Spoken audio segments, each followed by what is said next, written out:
Don't tell them you're my boyfriend. Just say we're friends. Cassandra laughed, her lipstick ghosting the rim of her wine glass like a crime scene outline. The irony wasn't lost on me. Apparently, I'd been demoted from boyfriend to supporting cast without anyone bothering to send me the memo. I might have smiled at her casual cruelty if I hadn't noticed the extra glass of wine sitting on our table.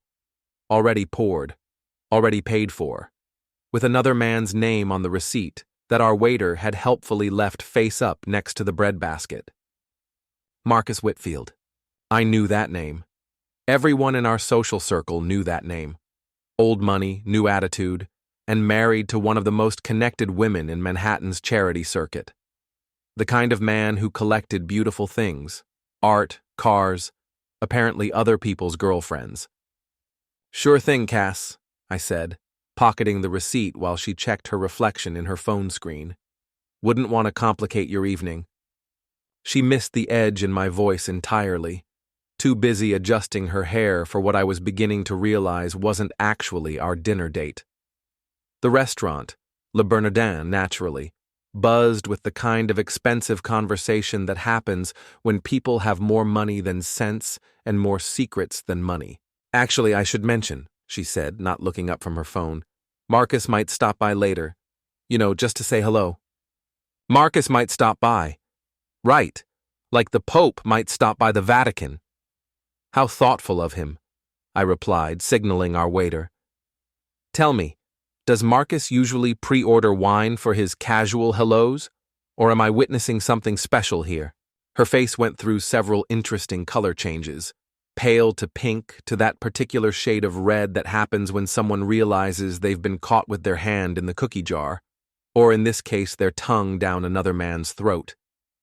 I don't know what you mean, she said, but her voice had that brittle quality of expensive crystal about to shatter. I held up the receipt. Chateau Margaux, 2015, $400, paid for by Marcus Whitfield.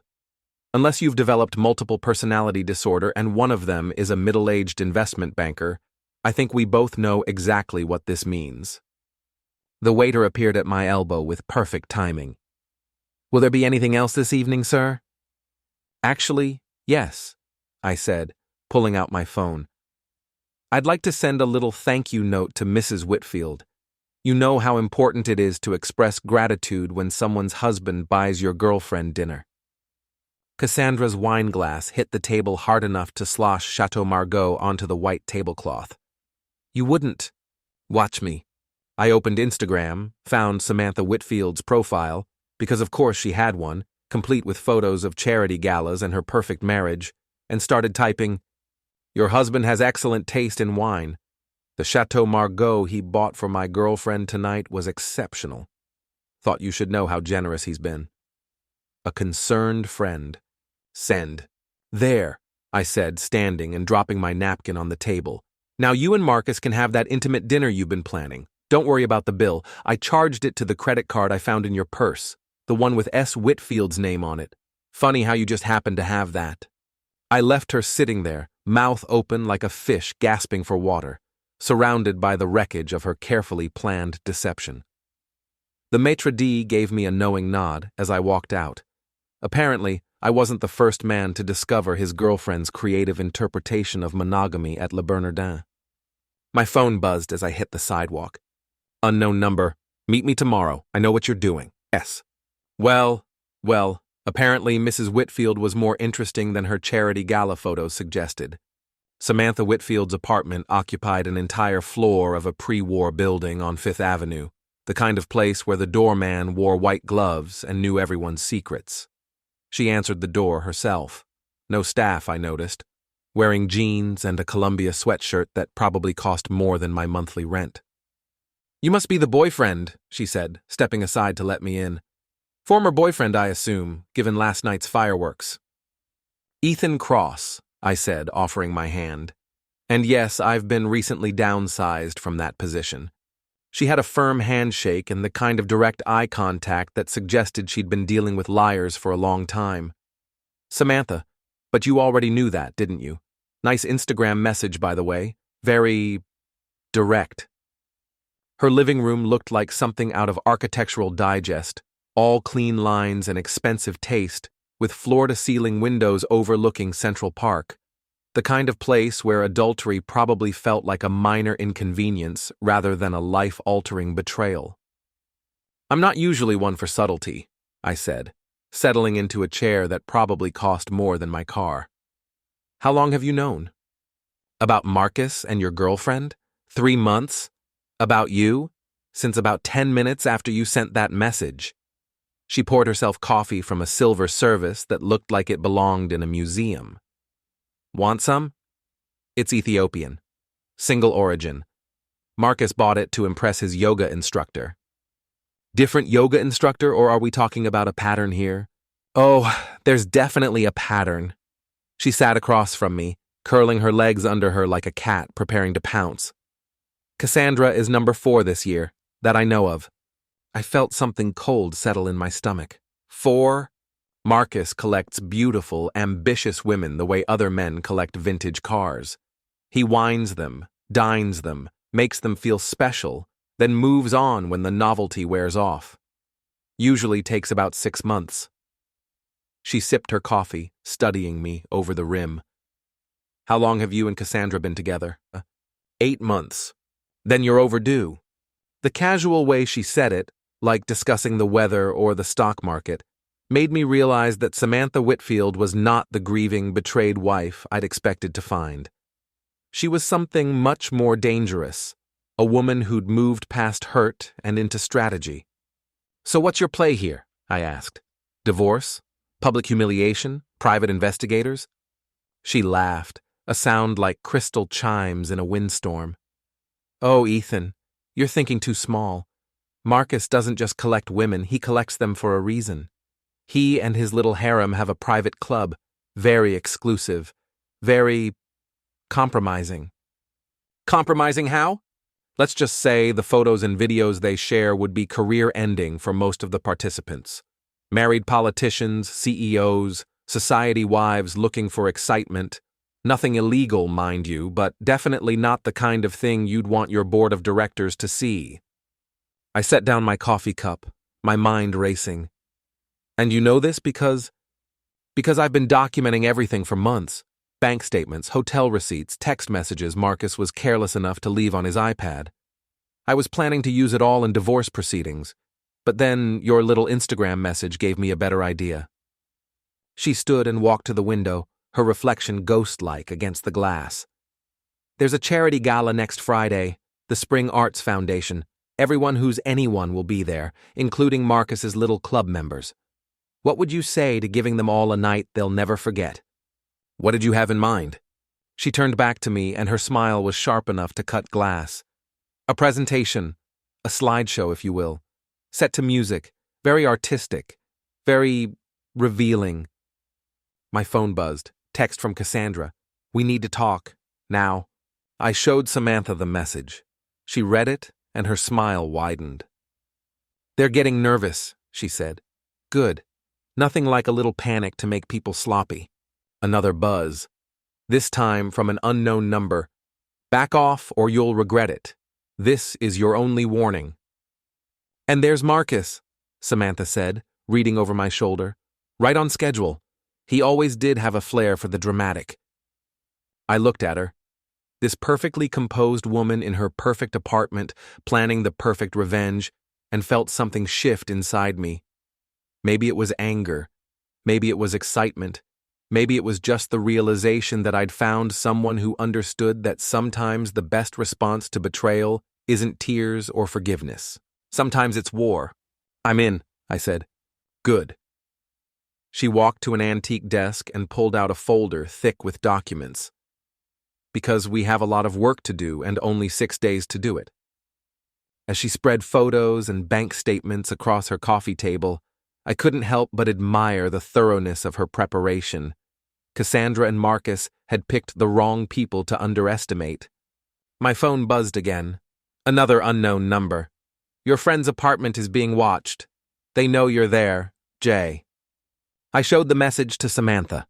She read it, frowned, then walked to her window and peered down at the street. "Well," she said, her voice thoughtful, Looks like they're taking us seriously. Who's Jay?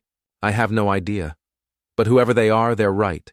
There's a black sedan that's been parked across the street for the last hour.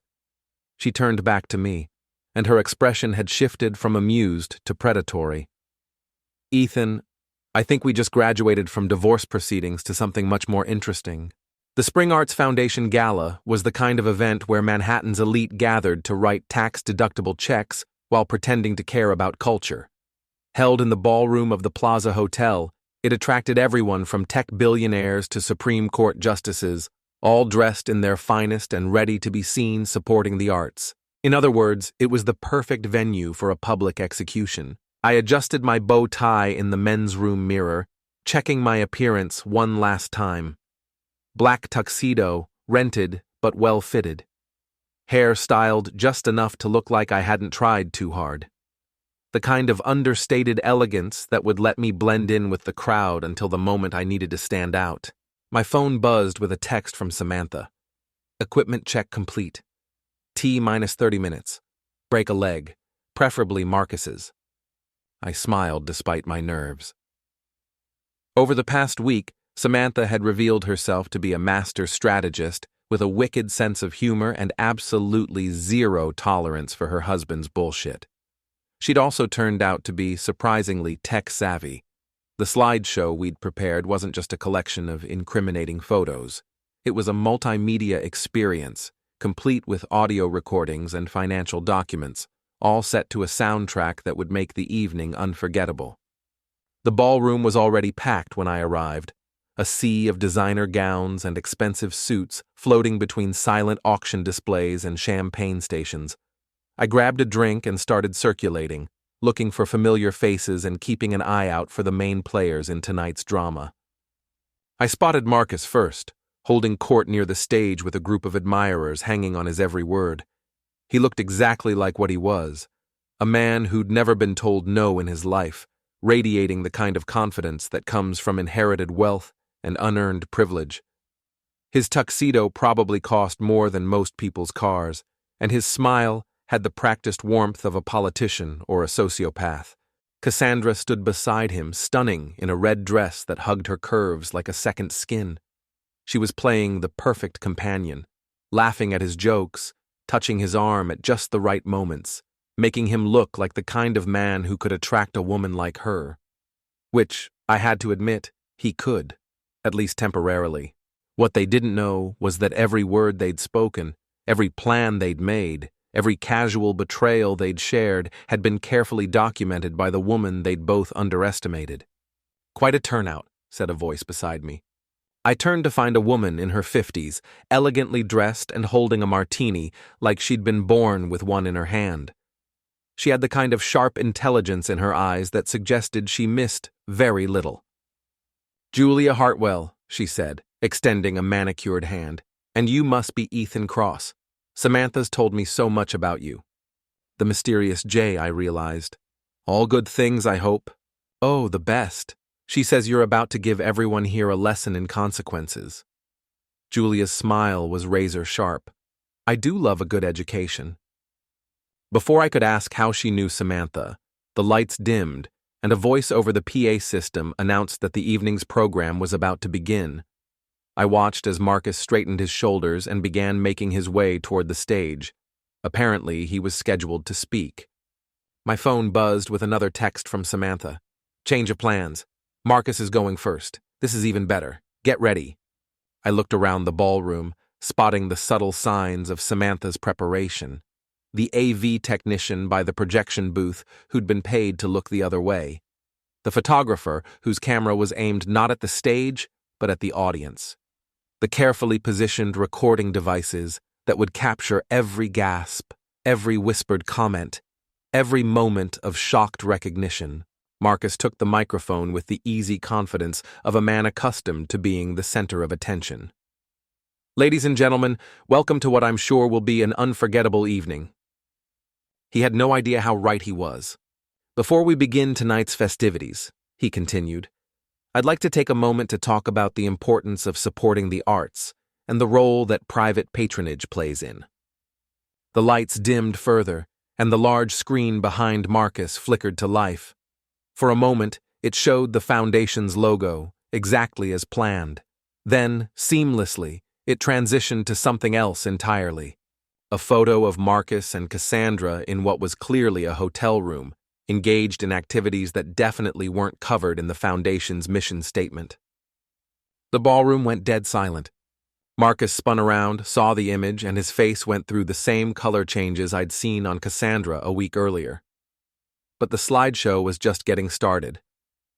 More photos flashed across the screen, Marcus with other women, bank statements showing payments to discreet hotels, text message screenshots that left nothing to the imagination. And then, the audio began. Marcus's voice, recorded during one of his more indiscreet phone calls. The best part is, they have no idea. Samantha thinks I'm working late, and that boyfriend of Cassandra's is so pathetic he probably thinks she's at book club. The crowd's shocked murmur grew louder. I saw heads turning, people pulling out phones, society reporters scribbling notes with the fervor of war correspondents. But we weren't done. The screen shifted to show financial documents, not just hotel bills, but something much more interesting, a private club membership list, complete with photos and detailed profiles of participants, married politicians in compromising positions, CEOs whose companies had strict morality clauses, society wives whose husbands thought they were at charity luncheons. The ballroom erupted. Marcus was frantically gesturing to the AV booth, but our paid technician had mysteriously disappeared. Cassandra was trying to push through the crowd toward the exit, but found her way blocked by reporters and cameras. Security guards were moving toward the stage, but they seemed confused about exactly what crime was being committed. And through it all, the slideshow continued, methodically destroying reputations with the precision of a surgeon and the subtlety of a nuclear bomb.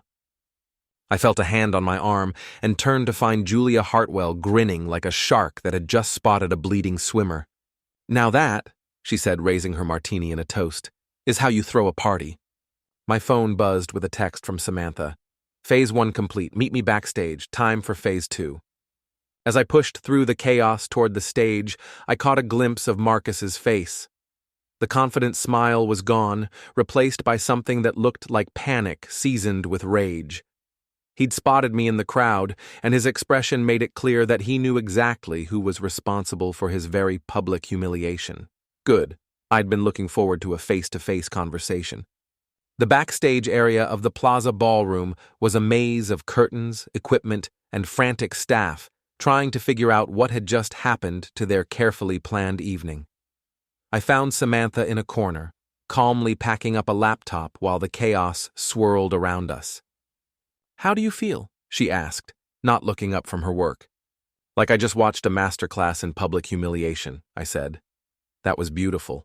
Oh, that was just the opening act. She closed the laptop and slipped it into an elegant evening bag that probably cost more than most people's monthly rent. The real show starts now. Before I could ask what she meant, Marcus burst through the curtains with Cassandra close behind. His perfect composure had cracked completely, revealing something ugly underneath. You lying witch, he snarled at Samantha. Do you have any idea what you've just done? Exposed you for what you are?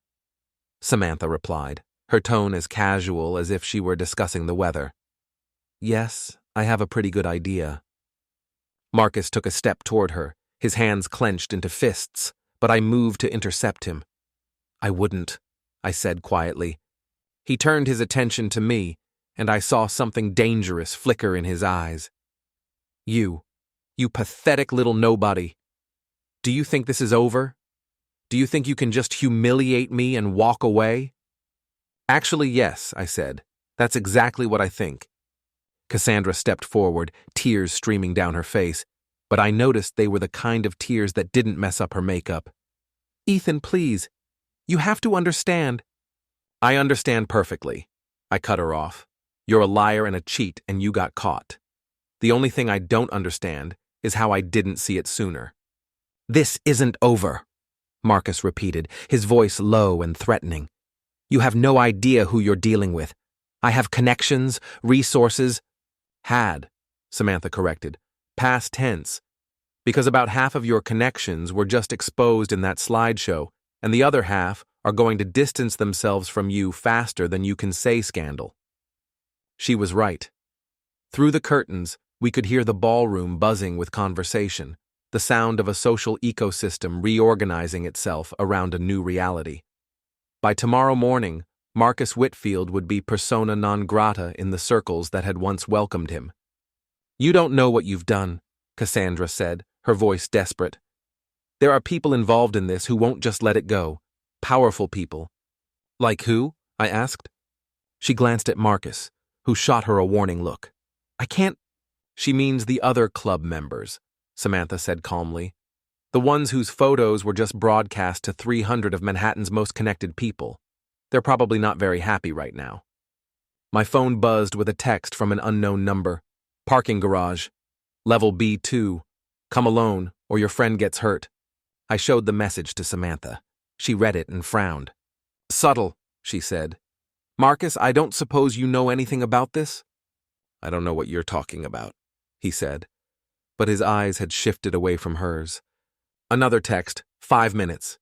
I have to go, I said. Like hell, Samantha replied. This is obviously a trap. Probably. But if there's a chance someone's in danger because of what we did... Your funeral, Marcus said with a smile that made my skin crawl. I looked at Samantha, this woman who'd become my partner in revenge, and realized I was genuinely worried about leaving her alone with Marcus and Cassandra. Will you be okay?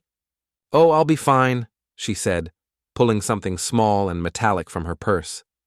Pepper spray, gift from my self-defense instructor.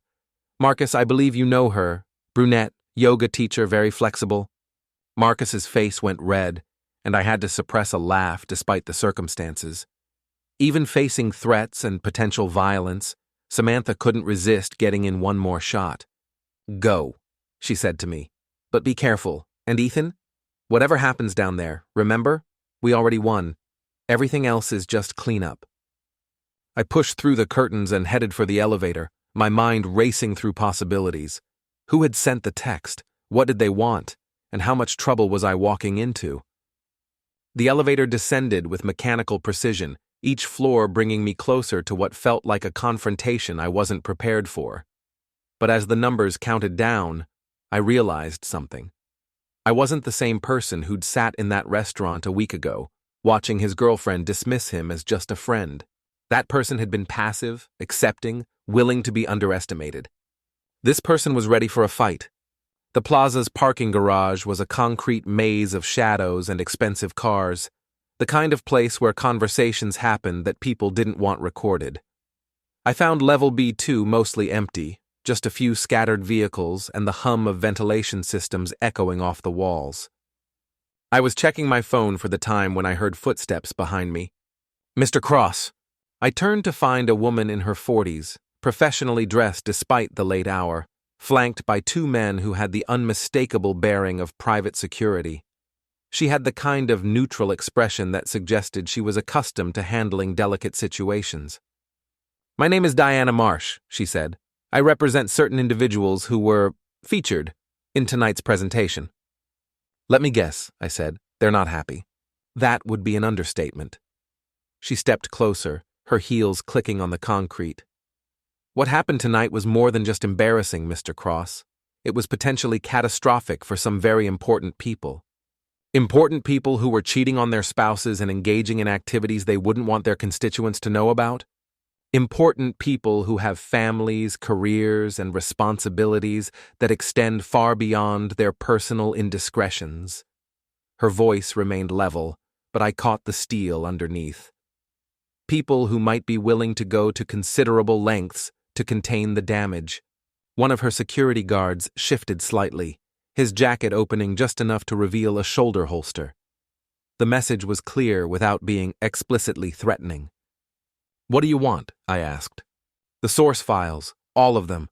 The photos, the audio recordings, the financial documents, everything that was used to create tonight's presentation. And if I don't have them, then you'll help us get them from someone who does. She pulled out a tablet and showed me a live video feed. Samantha sitting alone in what looked like a hotel room, apparently unaware she was being watched. "Mrs. Whitfield has been very cooperative so far. We'd like to keep it that way." I felt anger surge through me, hot and immediate. "If you hurt her—" "No one wants anyone to get hurt, Mr. Cross. This is simply a business transaction. You give us what we need, and everyone goes home safely." "And the people whose reputations were destroyed tonight? What happens to them?" "They'll recover. Important people always do. The question is whether you and Mrs. Whitfield will be in any condition to enjoy your victory." I studied her face, looking for tells, for signs of bluff or weakness. But Diana Marsh had the kind of professional composure that came from years of handling situations that never made it into the newspapers. "I need to make a phone call," I said. "I'm afraid that's not possible." "Then we have a problem." She sighed, the sound of someone dealing with an unreasonable child. "Mr. Cross, you seem like an intelligent man. Surely you understand that this situation has moved beyond personal revenge. There are larger forces at play here." "Like what?" "Like the fact that 3 of the people in tonight's slideshow are currently being considered for federal appointments. Like the fact that 2 others sit on the boards of companies that employ thousands of people. Like the fact that the collateral damage from your little stunt could reach far beyond the individuals you targeted." For the first time since this whole thing started, I felt a flicker of doubt. Had we gone too far? Had our desire for revenge blinded us to the broader consequences? Then I remembered Cassandra's casual dismissal. "Don't tell them you're my boyfriend. Just say we're friends." I remembered Marcus's recorded voice. "That boyfriend of Cassandra's is so pathetic." The doubt vanished. "You know what I think?" I said. "I think if your important people didn't want to be embarrassed, they shouldn't have done embarrassing things. Personal responsibility. It's a radical concept." Diana's expression didn't change, but one of her guards took a step forward. "I think we're done talking," she said. That's when the lights went out. The garage plunged into darkness, emergency lighting casting eerie shadows between the concrete pillars. I heard movement, shouting, the sound of someone running in heels. Then a new voice, amplified by some kind of electronic device. "Diana Marsh, you are under investigation for extortion, conspiracy, and violation of federal privacy laws. Your employers have been placed under surveillance, and this conversation has been recorded." The emergency lights flickered back on, revealing a scene that looked like something out of a spy movie. Diana and her guards were surrounded by people in FBI windbreakers, weapons drawn, badges visible. And standing behind them, looking remarkably composed for someone who was supposed to be a hostage, was Samantha Whitfield. "Hello, Ethan," she said, walking toward me with a smile that was equal parts relief and triumph. "I hope you don't mind, but I took the liberty of calling in some professional help." I stared at her, my mind struggling to process what I was seeing. "How did you—" "Julia Hartwell," she said. "The woman you met at the gala? She's a federal prosecutor, has been investigating Marcus's little club for months as part of a larger corruption probe. Tonight's presentation gave her everything she needed to move forward." Diana Marsh was being handcuffed, her professional composure finally cracking. "This is entrapment," she said. "You can't—" "Actually, we can," said a new voice. Julia Hartwell stepped out from behind one of the FBI agents, no longer dressed for a gala, but wearing the kind of practical clothing that suggested she'd been prepared for exactly this scenario. "Ms. Marsh, you're under arrest for conspiracy to commit extortion, among other charges. You have the right to remain silent." As Julia read Diana her rights, Samantha moved to stand beside me. "Are you okay?" she asked. "I think so," I said, though I was still trying to understand what had just happened. "How long have you been working with the FBI?" "Since about 3 months ago, when Julia approached me after I started documenting Marcus's activities. Turns out his little club wasn't just about extramarital affairs. They were also sharing inside information, trading favors, engaging in the kind of corruption that federal prosecutors love to sink their teeth into." I looked around the garage, watching as Diana and her associates were led away in handcuffs. "So tonight, Tonight was both revenge and evidence gathering. The slideshow wasn't just about humiliating Marcus and his friends, it was about forcing them into the open, making them desperate enough to do something stupid. She gestured toward the departing FBI agents, like sending private security to threaten witnesses. And me? Was I just bait? She looked at me seriously for the first time since I'd known her. You were someone who deserved to know the truth, and someone who gave me the perfect opportunity to get justice for both of us. My phone buzzed with a text. Cassandra, where are you? We need to talk. I showed the message to Samantha. She read it and laughed. Poor Cassandra, she said. I don't think she realizes that we don't exist anymore. We found Cassandra and Marcus in the plaza's lobby, huddled together on a velvet sofa, like survivors of a shipwreck. They looked up as we approached, and I saw something in their faces that I'd never seen before. Genuine fear. The lobby was mostly empty now, just a few staff members and the occasional guest passing through. The gala had ended hours ago, but its effects were still rippling through Manhattan's social ecosystem. I'd already seen 3 news alerts on my phone, and the story was spreading across social media like wildfire. Ethan! Cassandra stood as we approached, her earlier tears replaced by a desperate kind of determination. Thank God. We don't need to do anything, I said, settling into a chair across from them. Samantha sat beside me, perfectly composed despite the evening's drama.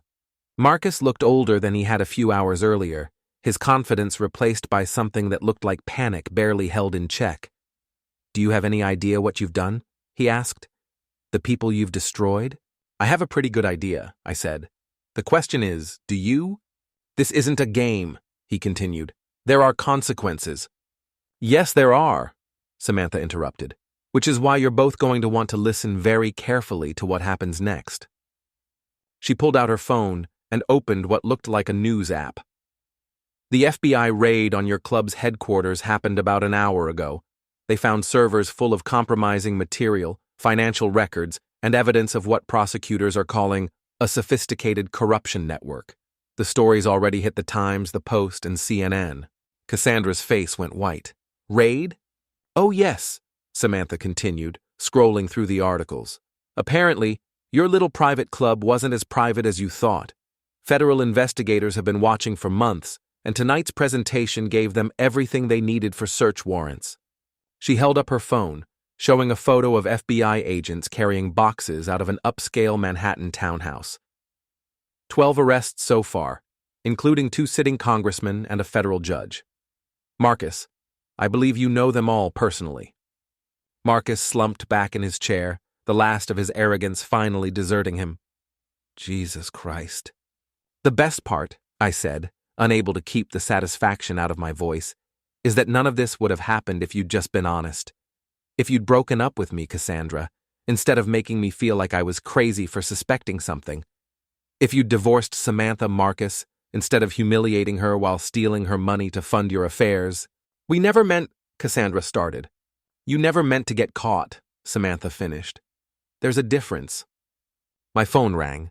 The caller ID showed my best friend Jake's number. I should take this, I said, stepping away from the group.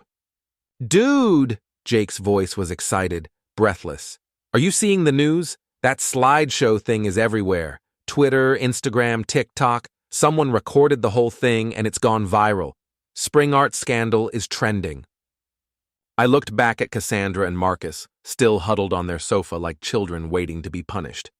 Yeah, I'm seeing it. The internet is going insane. People are calling it the greatest public revenge in history. There are already memes. He paused. Please tell me you had something to do with this. I might have played a small part. Holy shit, Ethan. You're like a legend. Do you know how many guys have wanted to do something like this to their cheating girlfriends? You actually did it. I walked back to the group, Jake's words echoing in my head. A legend. It was funny. A week ago, I'd been a nobody, dismissed and underestimated. Now I was trending on social media. That was my friend Jake, I said, sitting back down. Apparently, we're famous. Cassandra looked up at me with something that might have been hope.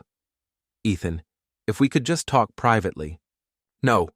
The word came out harder than I'd intended, but I didn't regret it. We're done talking, Cass. We're done with everything. You made your choice when you decided I wasn't worth honesty or respect. But I love you, she said, and for a moment I almost believed her. Almost. No, you don't, I said.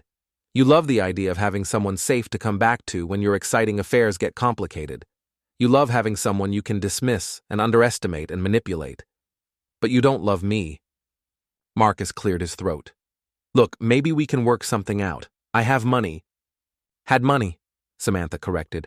I froze all the joint accounts this afternoon, and given that the FBI is investigating your finances, I suspect your personal accounts won't be accessible much longer either. She stood, smoothing down her dress with the kind of casual elegance that suggested she was entirely comfortable with the chaos she'd helped create. Gentlemen, it's been educational, but I think it's time to call it a night. I stood as well, feeling lighter than I had in months. Agreed. Wait, Cassandra called out as we started to leave. What am I supposed to do now? I turned back to look at her, this woman who'd shared my bed and my life and my trust, who'd thrown it all away for the thrill of something new and exciting. I don't know, I said, but I'm sure you'll figure it out. You're very resourceful when you want to be. As we walked toward the lobby's exit, I heard Marcus's voice behind us. This isn't over. You think you've won, but there are people who won't let this stand. People with real power. Samantha paused at the door and turned back with a smile that could have cut diamond.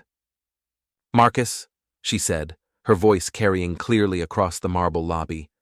In about 12 hours, you're going to be arrested as part of a federal corruption investigation.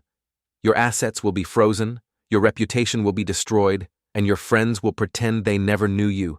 The only power you have left is the power to make this easier or harder on yourself. She pushed open the door, letting in the cool night air and the sound of Manhattan traffic. I'd recommend easier. The street outside the plaza was alive with activity despite the late hour. News vans were setting up for morning broadcasts, reporters were interviewing anyone who'd attended the gala, and photographers were capturing the scene for tomorrow's front pages. Jesus, I said, watching a CNN correspondent doing a live report in front of the hotel's iconic facade. This is really happening. Did you think it wouldn't? Samantha asked, flagging down a taxi. I guess I thought it would be smaller, more personal. I gestured toward the media circus. This is justice, she said simply. Sometimes justice is personal and sometimes it's public. Tonight, it was both. A taxi pulled up to the curb and Samantha opened the door. Can I give you a ride somewhere? I looked back at the plaza, where Cassandra and Marcus were probably still sitting on their sofa, trying to figure out how their carefully constructed world had collapsed in a single evening. Then I looked at Samantha, this remarkable woman who'd turned betrayal into strategy and revenge into art. Actually, I said, I think I'd like to walk, clear my head. She nodded, understanding. It's been quite a night. Samantha, I said as she started to get into the taxi. Thank you. For everything. I couldn't have done this alone. Yes, you could have, she replied. You just wouldn't have done it as well. She smiled. Besides, it was fun. When's the last time you can say that about revenge? The taxi pulled away, leaving me alone on Fifth Avenue with the sound of the city and the weight of what we'd accomplished. I started walking south, past the expensive shops and elegant restaurants where Manhattan's elite conducted their lives of quiet desperation and public success.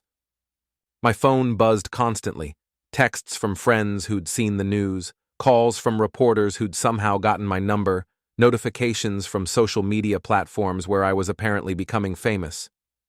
I ignored most of them, but one text caught my attention. Unknown number.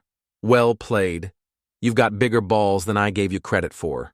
Enjoy your 15 minutes. Diana Marsh, presumably, texting from federal custody. Even facing criminal charges, she couldn't resist getting in the last word. I had to admire the commitment. Another text, this one from Julia Hartwell. The investigation is moving faster than expected. We should have indictments by Monday. Thank you for your help." I typed back, "Thank you for making sure the right people paid the price." As I walked through the quiet streets of Manhattan, I found myself thinking about consequences and choices, about the difference between justice and revenge, about the moment when someone decides they've had enough of being underestimated. A week ago, I'd been a footnote in someone else's love story, dismissed and diminished and taken for granted. Tonight, I was the protagonist of a scandal that would be talked about for years. The transformation hadn't been about becoming someone different. It had been about becoming someone true, someone who refused to accept betrayal as the price of love, who demanded honesty as the foundation of respect, who understood that sometimes the best response to cruelty is consequences. My phone rang. Jake again. "Dude, where are you? This is insane. The story's gone international. BBC, CNN, international, even Japanese news is covering it. You broke the internet." "I'm walking home," I said. "Walking? Are you crazy? There are probably reporters looking for you everywhere." "Let them look." I turned onto a quieter side street, away from the main avenues and their constant traffic. I'm not hiding anymore. So what happens now? It was a good question. What did happen now? Cassandra and Marcus would face the legal and social consequences of their choices. The other club members would deal with their own reckonings. The FBI would continue their investigation, and federal prosecutors would build their cases. And me? I would go back to my life, but as someone different, someone who'd learned that being underestimated was only a disadvantage if you let it be, someone who'd discovered that the best revenge wasn't getting even, it was getting justice. "Now," I said, "I figure out what comes next. Any ideas?" I looked up at the Manhattan skyline, all those lit windows representing all those lives, all those stories of triumph and failure, love and betrayal, justice and revenge. Somewhere up there, Samantha was probably planning her next move. Somewhere else, Cassandra was probably crying into her expensive wine, and somewhere in federal custody, Diana Marsh was probably calculating her legal options.